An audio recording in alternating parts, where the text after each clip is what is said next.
Għaddew 11 sena u l-villaġġ għad-dilettanti tal-karnival li kien wiegħed il-Labor għadu biss ħolma dan wara li tħalla fuq l-iskaffa. Bosta dilettanti tal-karnivali ilhom għal dawn l-aħħar snin juru tħassib tagħhom dwar post alternattiv fejn ikollhom l-imħażen tagħhom bilan li jsaħħu dan id-delizzju li jferraħ tan-nies. It-tnejn filgħodu meta kien mistoqsi mill-ġurnalisti il-Ministru Owen Bonnici ammett li l-applikazzjoni għal fondi għadha ma saritx. Ta' jidħol dan il-proġett aħna qegħdin fl-istadju li napplikaw għalih. U allura dan ifisser li f'sena il-Ministru Owen Bonnici tefa' l-villaġġ tal-Karnival fil-ġemp għaliex baqa' ma sar xejn fl-aħħar 12 xahar dan hekk kif fit-19 ta' Jannar tas-sena li għaddiet il-Ministru Owen Bonnici innifsu kien qalinna li din l-applikazzjoni għall-villaġġ tal-Karnival għadha ma saritx. Se ssir applikazzjoni taħt il-pakkett ta' fondi il-ġdid. Aħna ħanapplikaw, ġifieri sar kollu x-xogħol preparatorju sar. Meta kien mistoqsi kemm baqalu dan il-villaġġ sabiex isir realtà,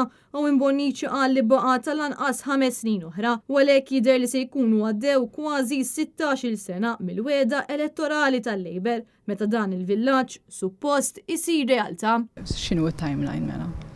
Normalment dan it-tip ta' proġetti jieħdu bejn wieħed u ieħor 5 snin. Giulia Falzon għal Net News.